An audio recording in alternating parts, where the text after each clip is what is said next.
Bonjour à toutes et à tous, malgré l'actualité une fois de plus catastrophique qui s'abat dans le pays et même dans le monde entier depuis quelques jours. J'espère que vous allez bien, j'espère que vous êtes en pleine forme et surtout que vous êtes en sécurité. Je devais sortir ma vidéo ce vendredi 13, mais par principe, je préfère la sortir le samedi. Voilà, par principe, cette vidéo n'a absolument aucun rapport avec l'actualité sordide du jour, mais par principe, je me sentais pas sortir une vidéo comme ça ce jour-là, bon bref. En tout cas, je vais vous parler d'une série humoristique qui vient de sortir sur Prime, une série humoristique en 3 épisodes, réalisée par Nicolas Bedos, Alphonse, avec Jean Dujardin. Je ne vais pas rentrer dans les détails sur l'affaire autour de Nicolas Bedos, étant donné que cette série est sortie un petit peu en catimini. Nicolas Bedos y a été mollo au niveau de la promotion, étant donné qu'il a quelques casseroles en ce moment par rapport à des histoires d'attouchement sexuel. Alors je ne vais pas rentrer dans les détails, moi ce qui m'intéresse avant tout c'est l'œuvre, c'est ce qu'il a produit, parce que Nicolas Bedos, même si pour moi ça reste encore un fils de bourge, vous savez, pistonné, etc., je dois admettre que c'est un gars qui a du talent. Et pour moi, il a beaucoup plus de talent derrière une caméra que devant. Bref, donc aujourd'hui je vais vous parler de la série Alphonse. Alors au début je vais vous dire ce que je pense de cette série, ce qu'elle contient, c'est quoi l'histoire, et après je vais commencer à spoiler parce qu'il y a beaucoup de choses à dire. L'histoire d'Alphonse, qu'est-ce que c'est? C'est Jean Dujardin qui joue un pauvre loser, un mec qui vend des montres à Paris. Il vit avec sa copine qui est jouée par Charlotte Gainsbourg. C'est un mec qui est vraiment... qui a pas vraiment beaucoup d'énergie, qui galère à son boulot, qui se fait virer d'ailleurs, parce qu'il fait une connerie, il vend des montres à des mafieux, puis il s'est pété la gueule, donc il se barre avec tout le matos. Alors forcément, son boss il est pas content, donc il le tège, et à côté de ça, avec sa femme, il a une relation plutôt tendue, ou plutôt une relation de soumis, étant donné que celle qui fait un peu la loi à la maison, aussi bien au niveau du management de la maison, des tâches ménagères, que des relations sexuelles. En gros, c'est un mec qui subit sa vie, qui a les épaules tombantes, à qui il arrive que des merdes, et puis il vient de se faire virer de son boulot, alors qu'ils ont énormément besoin de fric pour pouvoir payer leur appartement. Claquer 1600 balles par mois sur 30 ans, bon forcément ça demande quand même une certaine constance au niveau professionnel. Et donc il vient de se faire virer, et puis il n'a pas de point de chute, il n'arrive pas à trouver d'autres taf, étant donné que il est grillé, il est cramé dans tout le monde, dans toute l'industrie de la montre, parce qu'il bosse comme vendeur de montres, enfin il est dans l'horlogerie, et tous les patrons, tous les dirlos sont au courant que il s'est fait gauler une partie de sa marchandise, donc personne ne veut lui filer de taf. Seulement entre deux, il va renouer contact avec son père qui est incarné par Pierre Arditi. Pierre Arditi en soi, j'ai jamais vraiment eu d'opinion sur ce mec parce que globalement, je l'ai toujours vu dans des téléfilms, dans des trucs, vous savez, bon, les trucs que regardent vos parents, quoi.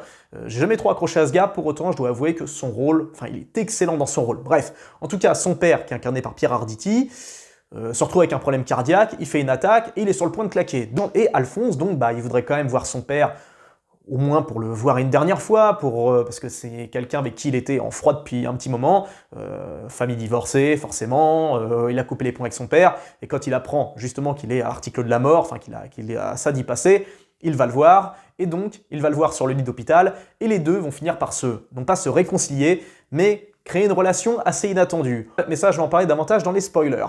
Qu'est-ce que je peux vous dire de cette série? Qu'est-ce que j'en ai pensé? Et pour moi, ça a été une bonne surprise. Je l'ai trouvée super, cette série, super drôle. Je me suis marré à pas mal de scènes, parce que cette série me rappelait un petit peu, vous savez, l'état d'esprit assez, je vais pas dire contestataire, mais on va dire libéré des années 70, vous savez, par rapport au film avec Bertrand Blier, comme on avait l'habitude de voir à l'époque, style Les Valseuses, Tenue de soirée, ce genre de bail. Alors, on adhère ou on n'adhère pas, je sais que les jeunes de maintenant, ils peuvent pas supporter ce genre de film, mais moi, je fais partie des rares, je pense, rares mecs de mon âge à avoir kiffé ce genre de film.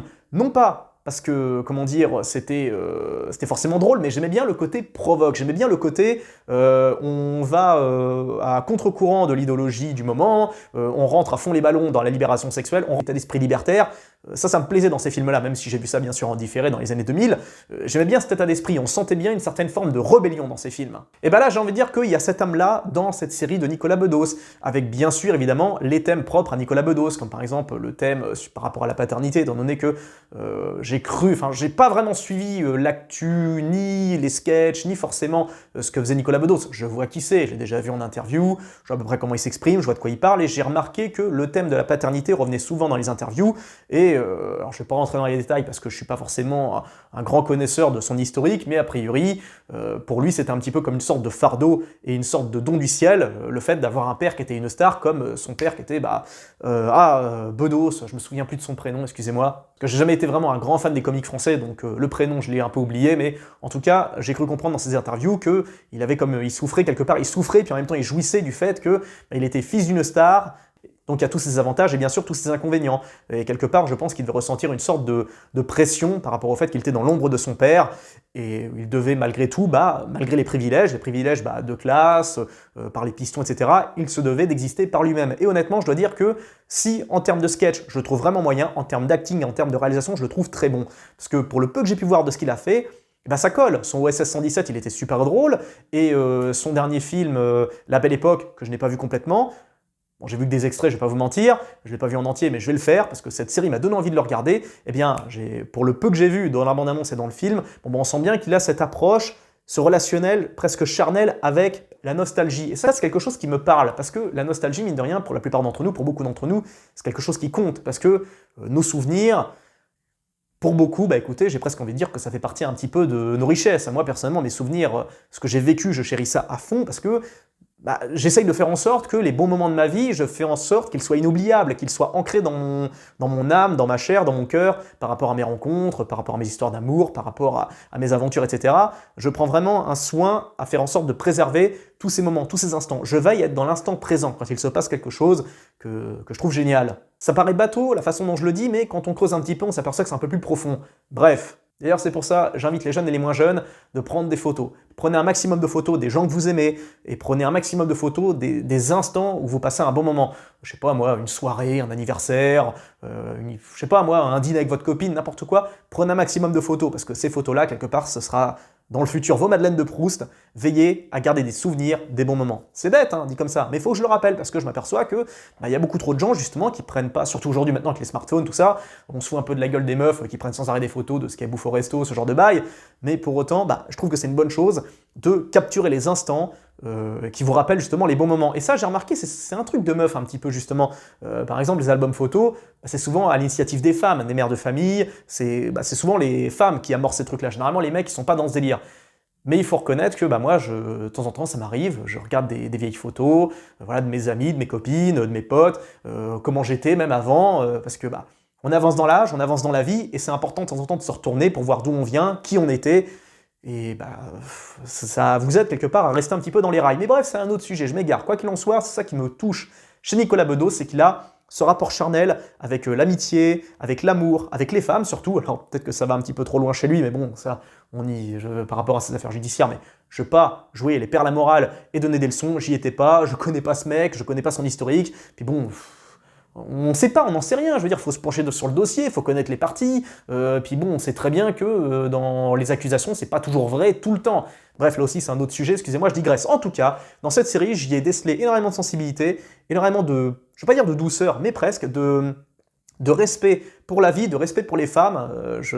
On sent que c'est un type qui kiffe les femmes, quoi. On sent que c'est un type qui kiffe l'amour, qui kiffe la baise, qui kiffe la bouffe, qui kiffe les beaux moments de l'existence. C'est au moins un mec qui assume sa jouissance et qui, Nicolas Bedos, et qui, quelque part, arrive à la magnifier, j'ai envie de dire. Et honnêtement, ce genre de comédie, je trouve que ça fait du bien, parce que c'est plus qu'on a l'habitude de voir, parce que mine de rien, Nicolas Bedos, là, avec cette série, il n'hésite pas à aller un petit peu dans la transgression, dans la transgression morale du moment, qui est mine de rien assez, enfin non, même pas assez, très politiquement correcte. En fait, on est dans une société actuellement qui est assez, on va dire, il y en a pour tous les goûts, quoi. D'un côté, on est vraiment dans un quasi-puritanisme anglo-saxon, en mode, il faut surtout pas parler de huc, faut surtout pas mentionner la sexualisation des femmes, ce genre de bail, nanana. Et dans le même temps, on est dans l'époque des OnlyFans, du porno à outrance sur Internet, où la parole est décomplexée. Enfin, il y a une espèce d'ambivalence que j'ai du mal un petit peu à capter, notamment en France. Alors après, dans les autres pays, chacun sa façon de voir et d'appréhender la chose, mais en France, je trouve qu'il y a une sorte de schizophrénie par rapport à ces sujets, comme dans tout d'ailleurs. En France, malheureusement, on est toujours un petit peu dans les deux extrêmes, et ça, c'est galère. Et quelque part, Bedos arrive un petit peu à recentrer, à mettre balle au centre avec son œuvre, où il en fait pas trop des caisses, et en même temps, il va dans la transgression. Et ça, j'aime bien, je trouve que c'est bien maîtrisé. Donc, en gros, bon allez, ça y est, on va passer au spoiler. Donc c'est parti, je vais vous parler en détail de ce que vaut cette série. Alors, vous inquiétez pas, je ne vais pas spoiler vraiment les moments hyper clés, je vais vous en garder quelques-uns, mais je veux au moins vous parler en surface de ce que vaut cette série, de son sujet, et je vous laisserai découvrir, pour ceux qui veulent les voir, ceux et celles qui veulent voir cette série, je vous laisserai justement le loisir de découvrir les scènes qui m'ont vraiment fait marrer, donc je vais pas trop spoiler, je vais juste vous parler de la chose en surface, peut-être que ça vous motivera à la regarder. Donc le personnage d'Alphonse, c'est un type, comme j'ai dit, qui subit sa vie, subit sa femme, qui En soi, c'est pas une femme qui est vraiment ultra désagréable, c'est pas une femme qui est moche, c'est pas une femme qui est insupportable.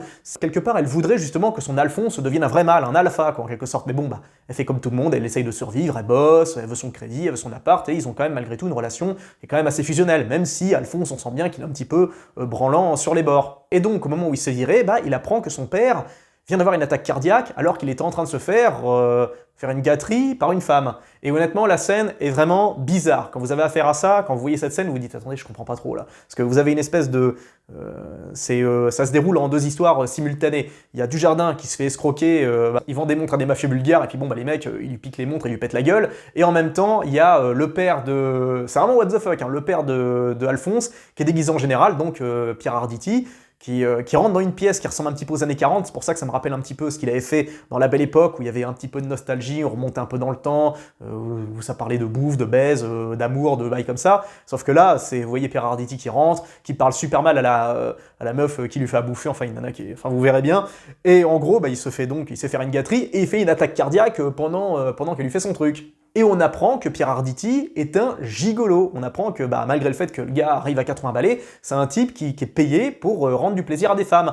On apprend ça très vite, et quand Alphonse va le trouver, alors c'est bien, il y a cette scène parce que les deux sont en froid, étant donné que le père a plus ou moins abandonné Alphonse quand il était petit, donc Alphonse a cette rancune par rapport à son père, il a ce mélange de respect, parce que c'est son père, c'est lui qui l'a élevé, qui l'a mis au monde, mais en même temps il a un peu envie de l'étrangler, quoi. Puis il y a cette scène justement qui est brillante, où il y a Alphonse qui va dans l'hôpital, et il se voit rentrer dans la chambre de son père, et il commence à l'étrangler en mode par rapport au fait qu'il l'a abandonné, etc. Et en fait ça coupe un peu, et on voit Arditi qui est dans son plumard en train de bouffer une compote ou je sais pas quoi, et il fait « Ah bah t'es là toi !» Et puis en fait il fait rien du tout, quoi. C'est « Ah bah bonjour ».